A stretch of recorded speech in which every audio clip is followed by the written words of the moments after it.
it should not go beyond any limits. It should not become infinity. There must exist some sort of boundary. Okay.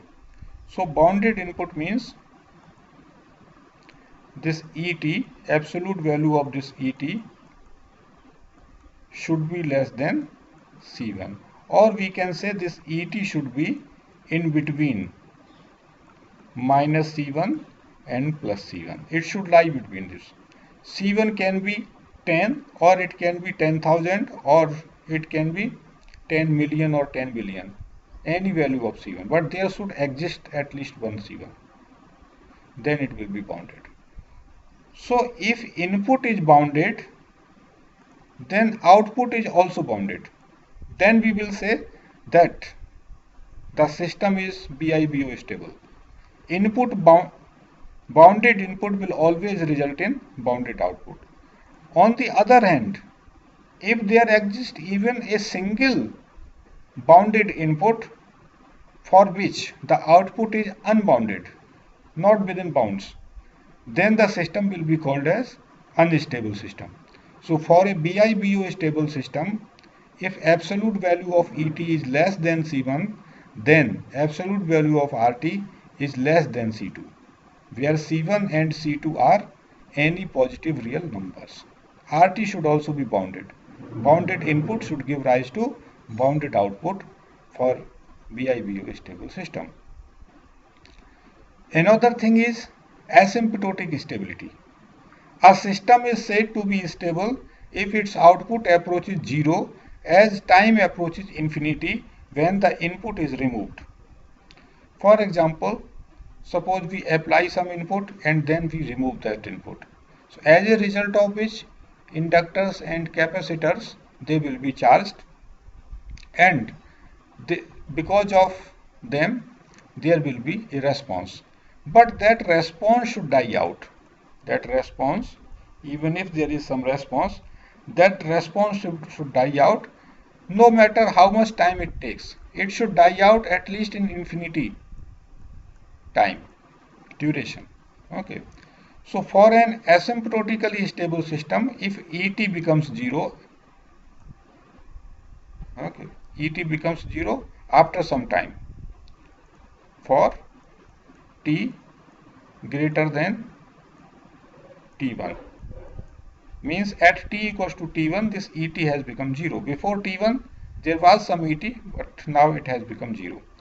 So after removal of this ET, this RT should become 0 when t is approaching infinity. This RT should approach 0. It should become 0. There should not be, the response should die out. If there is no input, the output should die out. Output should become 0 after some time. A system is asymptotically stable if its impulse response approaches 0 as time approaches infinity. This is another statement for asymptotic stability. Okay, this is impulse response ht. So if I impose this limit t approaching infinity, then this limit should come out to be 0. Then we will call the system as asymptotically stable system.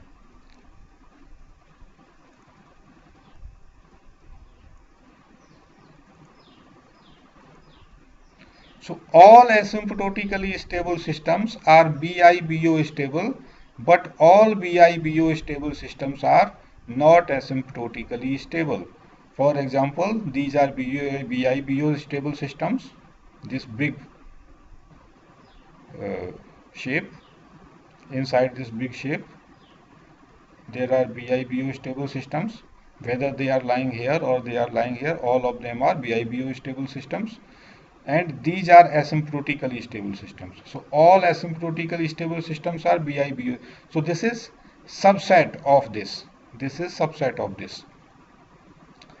So if a system is BIBO stable but not asymptotically stable, then it is called marginally stable or limitedly stable system.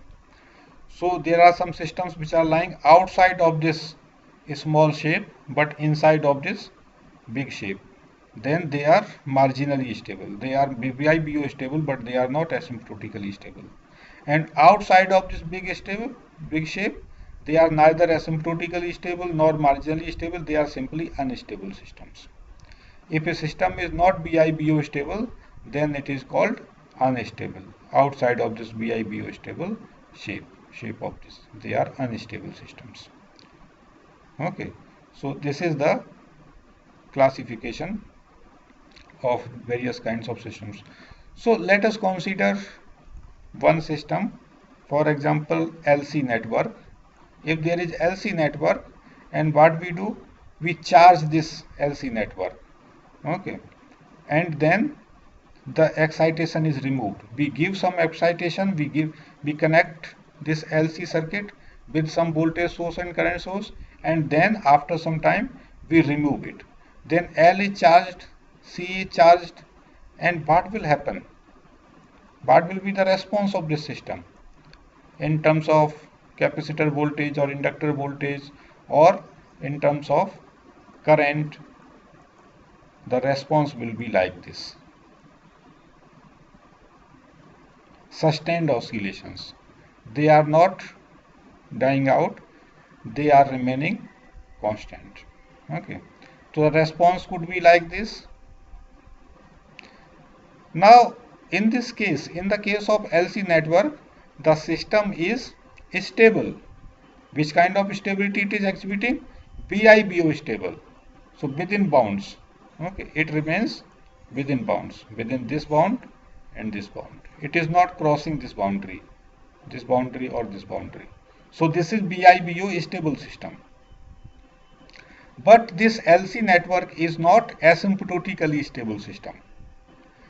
As time approaches zero, these oscillations are not becoming zero. Now suppose we insert some resistance also. Actually some resistance will always be there in case of a practical LC circuit. We cannot fabricate LC circuit without any resistance, because connecting wires will always be there. Okay, but in ideal conditions, let us insert some resistance. Then what will happen? The response will die out like this. So now it is asymptotically stable also. Okay. Now hypothetically let us consider a negative resistance -2 ohm. Then the response will, instead of dying out, the response will go on increasing. The response will go on increasing, and there will not be any bound. Neither that bound will exist here nor here. Eventually it will become infinity after some time. The amplitude of these oscillations is going to become infinity. So no boundary is there. Okay. Hypothetically we had considered this, but in terms of positive values of these parameters, such kind of unstable system is not realizable. It is not synthesizable. Okay. So this system is actually limitedly stable system or marginally stable system. And this system is unstable system, and this system is asymptotically stable or simply stable system. So we can call systems to be stable, unstable and marginally stable. Okay, this is simply a stable system, asymptotically stable or simply stable. So a system could be stable, unstable and marginally stable. Marginally stable means in between stable and unstable. So on next turn we will see that if the roots of the characteristic equations are lying in left side, then the system is stable. If any of the root is lying here on j omega axis, this is j omega axis, this is real axis, sigma axis. Any of the root is lying on j omega axis, then the system will become marginally stable system. If any of the root, even a single root is there in the right hand side, then the system will become unstable. Not only this, if we are having multiple roots on j omega axis, means two roots at same location, then also the system will become unstable system.